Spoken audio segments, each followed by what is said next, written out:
اللہ سے دعا ہے کہ اللہ تبارک و تعالی یہ باتیں کہنے والے کے لیے سب سے پہلے اور پھر تمام سامعین کے لیے، سامعات کے لیے قابل استفادہ نفع دینے والا اللہ تبارک و تعالی ان باتوں کو بنائے۔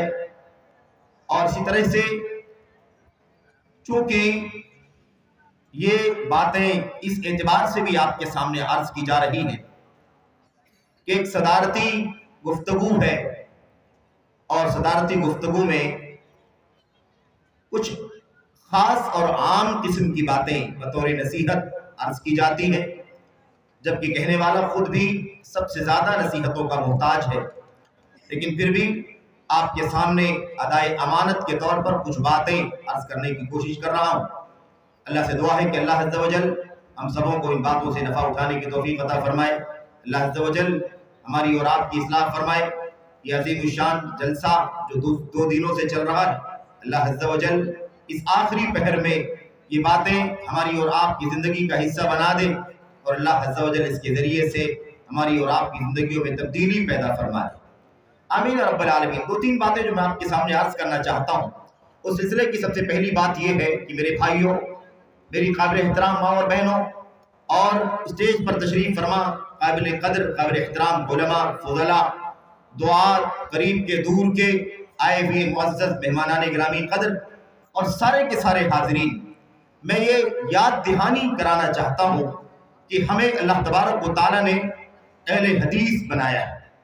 ہم اہل الحدیث ہیں۔ اہل الحدیث کا معنی کیا ہے؟ یہ پیغام کیا معنی رکھتا ہے اپنے اندر؟ جب اہل حدیث کہا جاتا ہے، یہ کوئی روایتی نام نہیں ہے، یہ کوئی بناوٹی نام نہیں ہے۔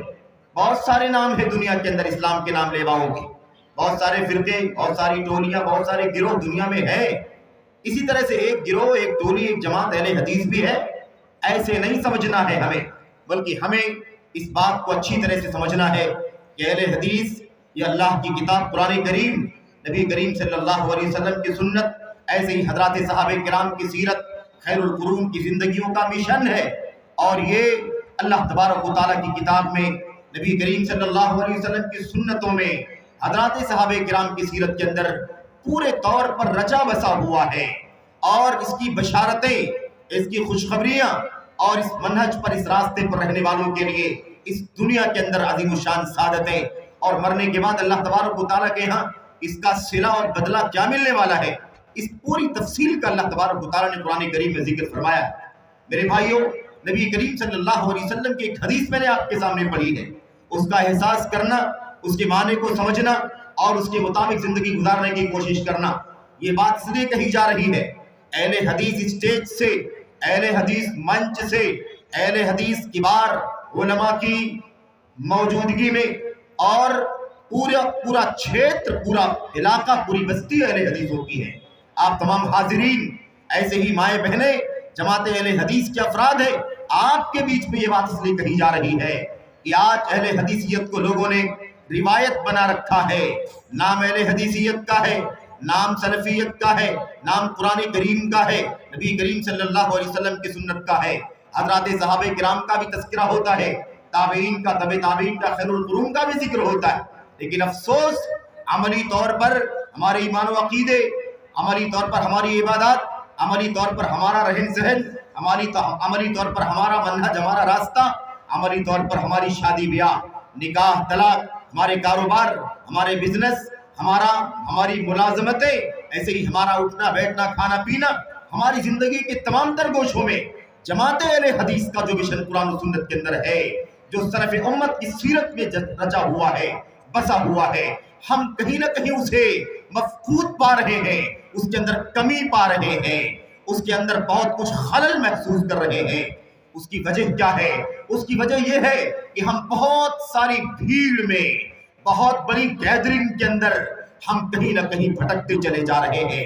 اس کو سن کر کے متاثر، اس سے وابستہ ہو کر کے اپنے راستے کو کھو رہے ہیں، کبھی کچھ، اور حالت یہ ہو رہی ہے کہ ہمارا نام جماعت اہل حدیث سے جڑا ہوا ہے، لیکن ہم عملی طور پر، کردار کے طور پر، تطبیق کے طور پر، نمونے کے طور پر، یعنی عملی پریکٹیکل جس کو کہا جاتا ہے، اس اعتبار سے اہل حدیثیت کا مشن کہیں نہ کہیں ہمارے ہاتھوں سے جاتا دکھائی دے رہا ہے۔ میرے بھائیوں، ہمیں چاہیے کہ بار بار تجدید کریں. اہل حدیثیت کا مشن بہت کھول کر کے اسے بیان کیا جانا چاہیے.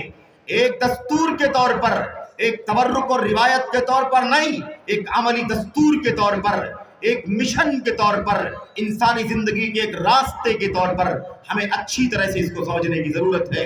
یاد رکھو میرے بھائیوں، اس دنیا کے اندر جب تک اللہ تبارک و تعالیٰ کی فضل و کرم سے یہ مشن زندہ رہا، تب تک اسلام زندہ رہا، اپنی اصلی شکل میں رہا. کسی بھی طرح کا انحراف، کسی بھی طرح کی ہلاکت، ضلالت قریب نہیں آئی. لیکن جب سے یہ مشن چھوٹا، کسی بھی نام سے چھوٹ گیا، شعوری طور پر چھوٹ گیا، غیر شعوری طور پر چھوٹ گیا، یقیناً اس کا نقصان اٹھانا پڑا. اور آج بھی اسی طرح کے حالات کہیں نہ کہیں کم و بیش ہمیں دکھائی دے رہے ہیں. میرے بھائیوں، میرے بزرگوں، پورے طور پر حملہ ہے باطل مذاہب کا، باطل افکار کا، باطل نظریات کا، بہت سارے فرق کا، بہت سارے احزاب کا، بہت ساری پارٹیوں کا، بہت ساری باطل شخصیات کی گفتگو کا، ان کی گفتار کا اور ان کے نظریات کا. میرے بھائیوں، حملہ ہے اہل حدیثیت کے اوپر. اہل حدیثیت نرغے میں ہے، اہل حدیثیت باطل کے بیچ میں دبتی چلی جا رہی ہے. اس لیے بہت اچھی طرح سے جان لو، یہ پیغام بار بار دہرانے کی ضرورت ہے. اللہ کے نبی محمد رسول اللہ صلی اللہ علیہ وسلم کی ایک حدیث ہم نے آپ کے سامنے پڑھی ہے. میں بھول گیا کہ وقت بہت مختصر ہے، میں ذرا تمہید میں زیادہ گفتگو کر گیا. اللہ کے نبی علیہ السلام کی حدیث ہم نے پڑھی. اللہ کے نبی فرماتے ہیں، تم لوگ ہمیشہ بھلائی میں رہو گے. اور سن لو اس منچ سے گفتگو سننے والوں، 2 دن سے علماء کرام کی بصیرت افروز بیانات اور خطابات سننے والوں، سن لو میرے بھائیوں ایک بار اور. یہ تو وقت آخری وقت ہے، لوگ غنودگی کے عالم میں ہیں، کوئی سو رہا ہے، بہت سارے لوگ ہیں جو تھکان سے چور ہیں. لیکن پھر بھی میں یہ پیغام آپ کے سامنے بطور امانت دیانت دہرا کر کے جانا چاہتا ہوں. میرے بھائیوں، میرے بزرگوں، یہ پیغام اللہ کے نبی کا، تم لوگ بھلائی میں رہو گے تو تم بھی بھلائی میں رہو گے. اس کے بعد کا دور ہے، اسے بھی کہا جا رہا ہے تم بھلائی میں رہو گے. سب کے لیے کہا جا رہا ہے، لا تزالون بخیر ما دام فیکم من رآنی وصاحبنی. اے لوگو، تم لوگ بھلائی میں رہو گے جب تک تمہارے بیچ میں وہ لوگ رہیں گے جن لوگوں نے مجھے دیکھا ہے اور جن لوگوں نے میری صحبت پائی ہے، جو میرے ساتھی رہے ہیں، جن لوگوں نے میرا دیدار کیا ہے. جب تک یہ تمہارے بیچ میں رہیں گے تب تک تم بھلائی میں رہو گے. اور یہ تو صحابہ کرام کی بات ہے جنہوں نے اللہ کے نبی علیہ السلام کو دیکھا، آپ کے ساتھی بن کر کے رہے، آپ کے وزیر بن کر کے رہے، آپ کا ڈیفنس کرنے والے بن کر کے رہے. پوری تاریخ اسلام گواہ ہے، جب بھی کوئی آنچ آئی اسلام پر، پیغمبر اسلام پر، تو نبی کریم صلی اللہ علیہ وسلم کے صحابہ کرام نے اپنی تن من دھن کی بازی لگا دی، سب کچھ قربان کرنا گوارا کر لیا. لیکن سنت رسول صلی اللہ علیہ وسلم کا جو مشن ملا تھا اسے کسی بھی طرح سے قربان کرنا گوارا نہ کیا. اس لیے یاد رکھو، جب تک تمہارے بیچ میں صحابہ ہیں جنہوں نے میرا دیدار کیا ہے، جن لوگ میرے ساتھ میں رہے ہیں، تب تک تم بھلائی میں رہو گے. اس کے بعد اللہ کے نبی نے قسم کھا کر کے کہا، واللہ، اللہ کی قسم ہے، تم اس وقت تک بھلائی میں رہو گے جب تک تمہارے بیچ میں وہ رہیں گے جن لوگوں نے ان کو دیکھا ہے، جنہوں نے مجھے دیکھا ہے، جو لوگ ان کے ساتھی رہے ہیں، جو میرے ساتھی رہے ہیں. یعنی نبی کریم صلی اللہ علیہ وسلم کے صحابہ کے ساتھی تابعین. اور اس کے بعد تیسرے نمبر پر اللہ کے نبی نے پھر قسم کھائی اور آپ نے فرمایا، اللہ کی قسم، تم بھلائی میں رہو گے جب تک تمہارے بیچ میں وہ لوگ رہیں گے جنہوں نے ان لوگوں کو دیکھا ہے، جن لوگوں نے میرے صحابہ کو دیکھا ہے. جب تک تم لوگ بھلائی میں رہو گے جب تک تمہارے بیچ میں وہ رہیں گے جو ان کے ساتھی